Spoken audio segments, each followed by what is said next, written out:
Salvo.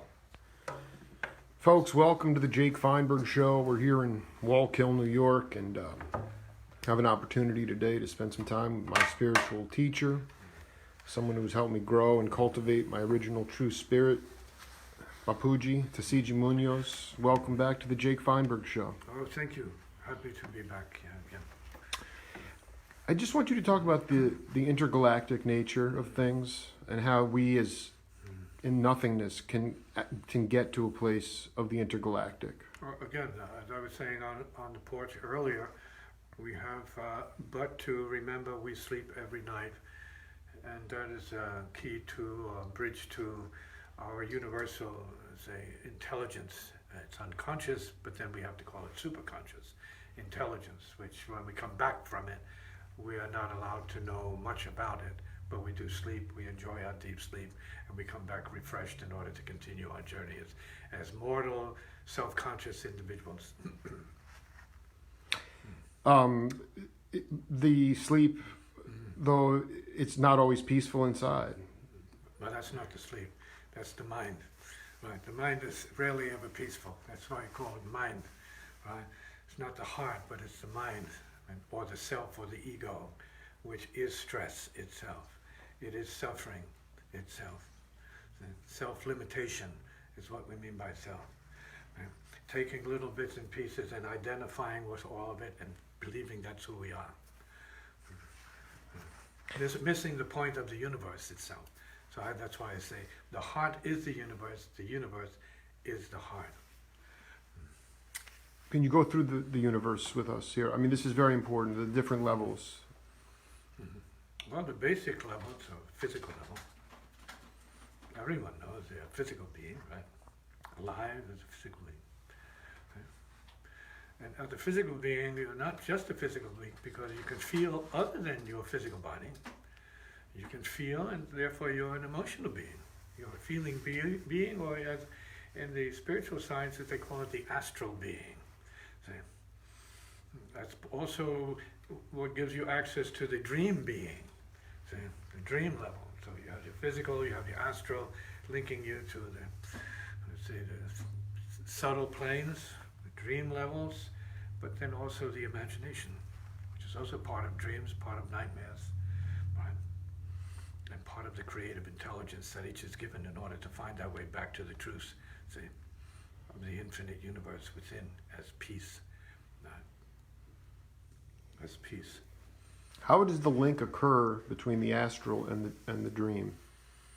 Well, there's not so much a physical link; it's emerging.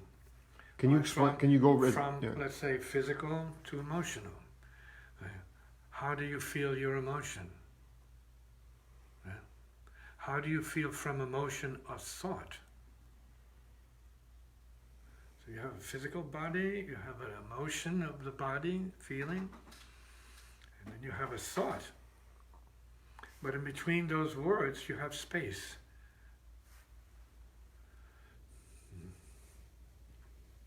Inner, outer space. Awareness. So then the key then is awareness. Only awareness. Of the inner, of the outer, of limitation, and then of no limitation. Awareness. In every case, awareness is the same. I'm struggling in this. I just was hoping you could talk to peeps around the world. Something that I'm dealing with is nothingness, understanding nothingness. Another word for it is spiritual reality, emptiness.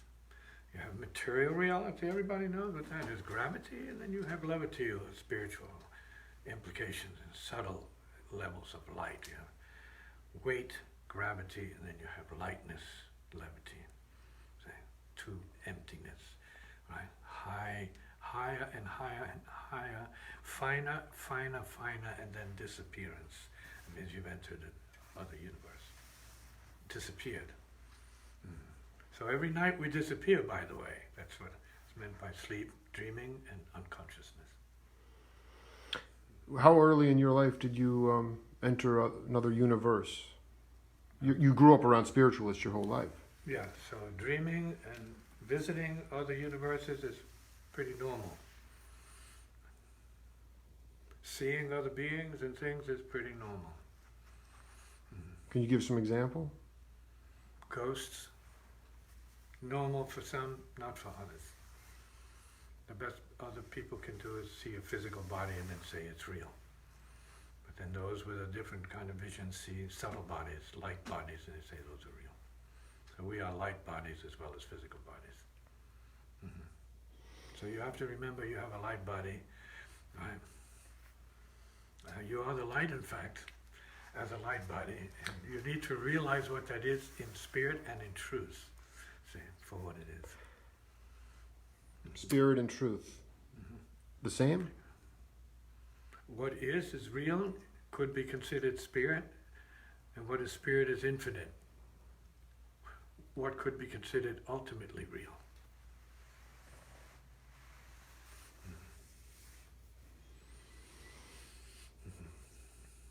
Did you always, do you feel like you've ever, even though I know you are just merely a conduit for the music, did you ever feel like you were in a rut musically? Oh, as a beginner, I think I felt my limitations big time. But then they were limitations, but they were like the bridge to non-limitations. Right. That would be true. You need limitation to get to infinite limitation, let's say. Or illimitation, no limitations. So we start with time and then we move towards space. You start with matter and you move towards higher forms of energy. You start with a form and you move towards formlessness. You start with sound and noise and you move towards silence. Every night we go into a silent mode of intelligence awareness we call the unconscious, the zero. Form to formlessness. Is that what, that's, if I remember when I interviewed Mr. Paul Schaefer, he said that when he met you on the street that night, you guys went to a practice room for several days and just shedded in form. And then you said, forget everything we just did. Is that what you're talking about? Yes, that's exactly what it is.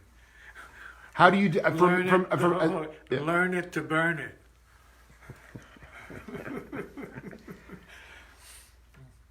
I mean, like, did you have a threshold in your, like, when you were struggling where you got to a point, was there a moment when it dawned on you where you got to a point where you could just burn it every time and you really never played the same song once? Well, the musical burning was pretty instinctive for me and a natural process for me. What was not as natural was relating to other peeps, say, and dealing with resistances and complications and differences and whatever. See? So that was a little bit more trying, dealing with difference in other beings. See? Until I realized there's no difference after a certain point. There's no difference. We're all just beings. At what point? When the awakening came. Sometimes it occurs in time, sometimes it occurs beyond time. You're enjoying this, I see. You're enjoying this. Well, no, we haven't explored the subterranean element yet. And your dad was on a submarine he was sub. Explain that. The important thing, he was a drummer. So that's even more. Your pops was a drummer. That's even more sub than a submarine, actually. That's the super submarine, right? So when he was there, though, you were curious about where he was when you were birthed. When I was what? When your mom gave birth to you, he was underwater and commanding a ship. No, he wasn't commanding a ship. He was, I guess you might say, a sailor in the ship, in the sub. And he prayed very deeply for you.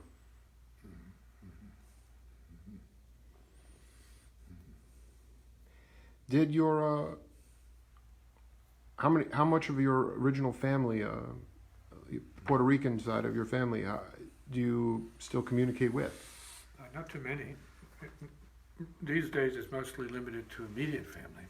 There's my children and their I guess you might say constituents, their friends, relatives. A much smaller family at this point. I'm not necessarily into family, blood family. I'm into a more cosmic understanding of family. It means all people in general. So it's not as personal as it was in the beginning. Like this is very important for. We have someone just chimed in from Iceland, so this is around the world now. And when you talk about the cosmic view of family as opposed to the, can you explain the cosmic view of family, the oneness of it? All beings, right? So there's an intuition that we are fundamentally one big family. You have to see it from the point of view of the earth or from the point of view of the moon. What you see when you look back at Earth and all the families is one thing, say a circle, and we are part of that circle. And it doesn't begin or end with the Earth, it's part of the universe itself. So we're part of an infinite circle of beings.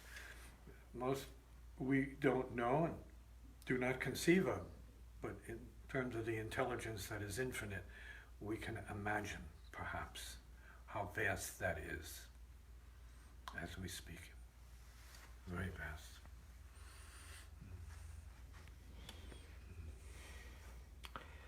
You say I think the audience would be interested to know you played with Art Davis a lot. Art Davis was the original upright bass player in Train's group. Yeah, I knew Dr. Art Davis. You knew Dr. Art Davis. I mean, what can you talk about how you the experience of playing with him and Well, what? he's a great man, he's a scholar, a gentleman, and that's the most important thing to say about him. He was a gentleman, a great player and a gentleman. When you get on the bandstand with Rock Alam or Liebs or anybody, Lam Sobo, Johnny Lockwood, Don Pate, Yucca. Ravi, Schaefer.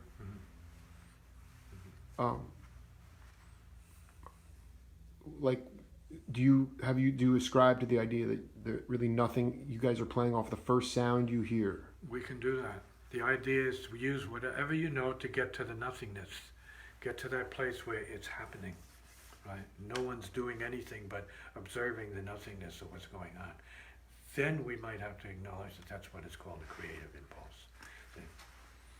Or beyond that, the spiritual sort of elevation of some kind of convergence of intelligence, musically or spiritually, psychically. Or relationally, people love each other and you can feel that lift going down and there's no problems going on. So you feel that, resonance, right? Consonance, you feel the consonance, right? It should be felt amongst family members. Consonance, like you're happy to see one another. And that's it, you're seeing and you're grabbing, you're loving each other just because you're able to be together. It's genuine. Mm-hmm. But have you been able to help cats along on that journey to get to that place of nothingness? I mean, you're not I write about it. You write about it. I speak about it. I mean, I have almost 580 videos that I've talked on about this thing, and I've written about it in the books, and I play from it all the time. So it's not like an unknown. It's who we are. We are nothingness. And we have to use this in the spiritual sense of the word. Emptiness. We are spirits. See? We are the finest possible energy, or stardust, people would say we are stardust. See? Who are you when you go to sleep, by the way? What are you when you sleep? There's a big question mark, right? So if it's a big question mark when it regards going to sleep, which is the most common thing everybody does, they have to crash, so they die in the process, right? Right? If that is the way it is, right, we have to understand. Nothingness is not a word that's far out, it's far in.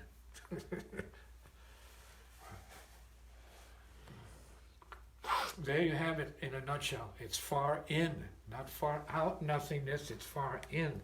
Truthfulness. Spiritual heart presence is language that describes what this is in everybody's case, not in my case, everyone's case. On the bandstand, it's also on the bandstand. But is it? I guess this is the bandstand. We are on the bandstand, but do you? Is it harder from the psychological point of view, it's not a facility issue. I mean, to get to the place of nothingness, that is, you're talking about We it. are living in nothingness, so there's no place to get to. It is nothingness. We are the nothingness. We are the deep sleep state now, but we're conscious, functioning relative to the deep sleep state, which is also present every moment of one's life.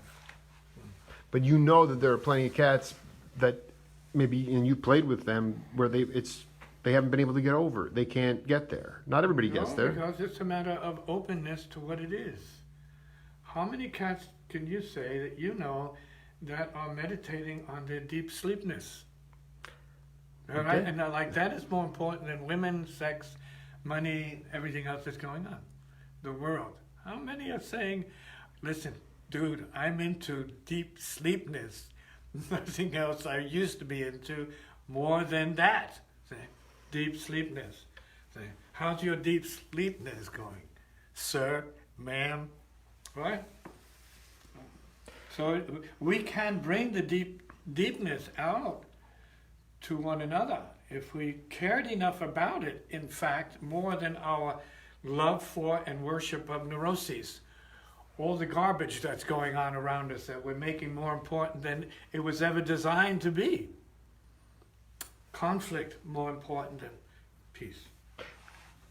The garbage also occurs in the dream state, though. Absolutely, because you're living in the garbage.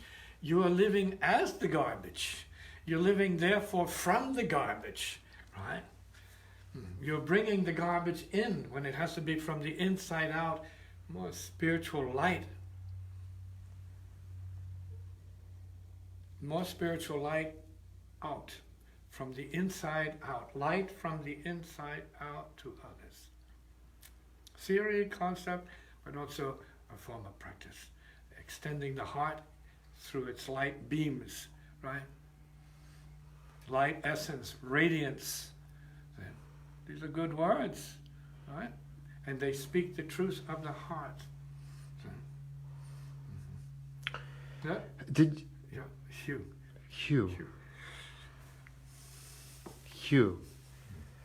Did you you have you talked on the porch earlier about when the way Pharaoh confided in you, a dear friend of yours. Can you talk to the audience about what just his message to you on the bandstand, where it was just No message. He just said, I want you to play what you. Oh, that was the first time we met. Yeah, can you talk about that? This is a very powerful thing. First time we met was at the Vanguard. And he invited me to come in and play, and this is through Calvin Hill, the great bass player, who McCoy's was at the bass, time working with McCoy Tyner and Pharaoh, and probably a lot of other players as well. And so he said, get your guitar, and I went to Brooklyn, got the guitar. I had to take a cab, and I had to pay for it at that point. And so it was obtained. I brought it out, and he said, you got your guitar? I said, yes. He said, well, set it up. And then I set it up, and then he brought me to the bandstand, and he says, here, he played something on the piano. And I said, yes, okay, we're ready. He said, can you play a melody to this? I guess there's a new piece he was working on or something. And as I heard, I said, oh, yes, definitely, no problem. He says, okay, do it. Introduces the band for the first set. And so that was it. He had one of the guys play the piano, because Pharaoh had to go get his horn, and then he played, I had to play the melody, and I threw the melody on it, and that was it. Then I was in his band. I said, you play with me. I said, I want you in this band. And the rest is history, I have to say. Absolutely. Great musical history, by the way. So that's your story. Will that do it for now, sir? Yeah, I just one final thing I just wanted you to say is to talk about how you continue to grow in the dream state. How? This is the dream state. Well, but we're awake right now. You've been talking to me about going. Dreaming and awake. You awaken in the dream. You hear this, right? So then it's the dream of awakeness. There's no difference except in your mind. And then beyond that, there's a profound deepness, the unconsciousness. If you stop, you feel the unconsciousness. If you go even beyond that, then you might enter superconsciousness, the all-knowing nothing itself. The true nature of the core of being any kind of intelligence, universal intelligence, universal mind. Bapuji, love always. Oh, love always. Hugh. Good to see you. All Hugh. right. Love always. This is the Jake Feinberg Show. We'll see you all later.